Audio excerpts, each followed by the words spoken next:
जन का अलग अगला उदाहरण है अपना हाइड्रा लेते हैं। हाइड्रा सिलेंडर संघ का जंतु है।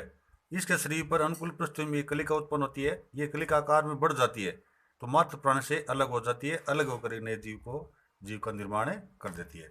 इसी प्रकार से अलैंगिक जनन को अपन कायिक जनन की संज्ञा भी दे सकते हैं। कायिक जनन वह प्रक्रिया है जिसके अंदर पादप के शरीर से अलग किए हुए भाग से नया पादप विकसित करने की क्षमता पाई जाती है। ये कायिक जनन में जड़ के द्वारा, तने के द्वारा, पत्तियों द्वारा ये प्रक्रिया संपन्न की जाती है। इसका उपयुक्त उदाहरण आलू है। आलू में जो गड्ढे होते हैं, इन गड्ढों को आंखें कहते हैं। आलू को काट कर जमीन में आंखों वाले भाग को जमीन पर लगा देंगे तो प्रत्येक भाग से नया पादप विकसित हो जाएगा। इसी प्रकार से अदरक के अंदर पत्तियों के द्वारा कायिक बहुत ही विरल मात्रा में पाया जाता है।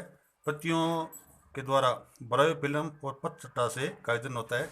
पत्तियां, ये इन पौधों की पत्तियां जब पेड़ पौधों से जमीन पर गिर जाती है, अनुकूल मौसम, बरसात, प्रकाश, तापमान आदि मिलने के बाद में अनुकूल मौसम जैसे प्राप्त होता है तो इनकी पत्तियों के किनारों पर जो अपस्थानिक कलिकाएं पाई जाती है, परिवर्तित होकर जड़ों का निर्माण कर देती है और नया पादप विकसित हो जाता है।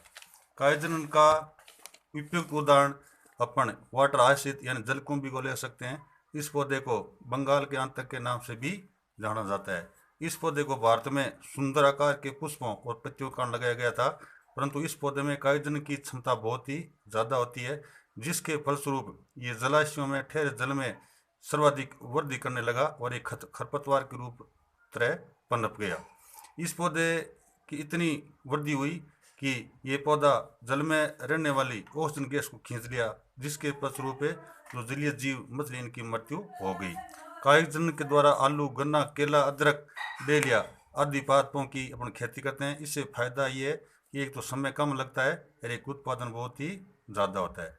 तो इस हिसाब से आज अपन ने अलैंगिक जनन के बारे में अध्ययन किया है। अब यहाँ तक बढ़ने वाले प्रश्न इस प्रकार से हैं। जैसे पहला प्रश्न है, जीवन अवधि क्या है। जीवन अवधि में आप याद रखना है, जीव के जन्म से लेकर के उसकी प्राकृतिक मृत्यु का जो समय होता है उसको जीवन अवधि कहते हैं। अगला क्वेश्चन है, किसी एक कोशिका जीव का नाम बताइए जिनकी प्राकृतिक मृत्यु नहीं होती। तो इसका उत्तर आपको याद रखना है, अमीबा। अगला प्रश्न है, जनन क्या है। तो जनन में आपको याद रखना है, जनन वह प्रक्रिया है जिसमें एक जीव अपने समान एक छोटे जीव या छोटे जीव को जन्म देता है।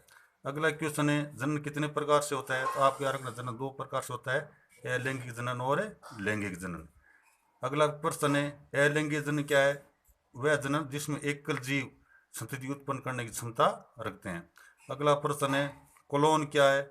कोलोन एक ग्रीक भाषा का शब्द है जिसका अर्थ होता है टेनिया, यानी कोलोन के फलस्वरूप जो जीव उत्पन्न होते हैं वो एकदम समरूप होते हैं, तो इसको अपन अलैंगिक जनन की संज्ञा भी दे सकते हैं। अगला क्वेश्चन है, अलैंगिक जनन का उदाहरण बताओ। इसमें आपको याद रखना, इसमें मुकुलन है, अमीबा में द्विखंडन और हाइड्रा में ये मुकुलन। अगला प्रश्न है, कायिक जनन करने वाले पौधे का नाम बताइए। तो आलू में कायिक जनन होता है, अदरक में होता है। अगला प्रश्न है, पत्तियों में कायिक जनन वाले किसी पौधे का नाम बताइए। उसमें आपको याद रखना है, पत्रचट्टा और बिगोनिया। अगला प्रश्न है, इसमें यह बनता है कि बंगाल के अंत के नाम से कौन सा पौधा जाना जाता है। तो वाटर आश्रित या जलकुंभी। इस हिसाब से आपको ये पूरे प्रश्न याद रखना है। अगला टॉपिक लैंगिक जनन, इसके बारे में चर्चा अपन कल करेंगे। धन्यवाद।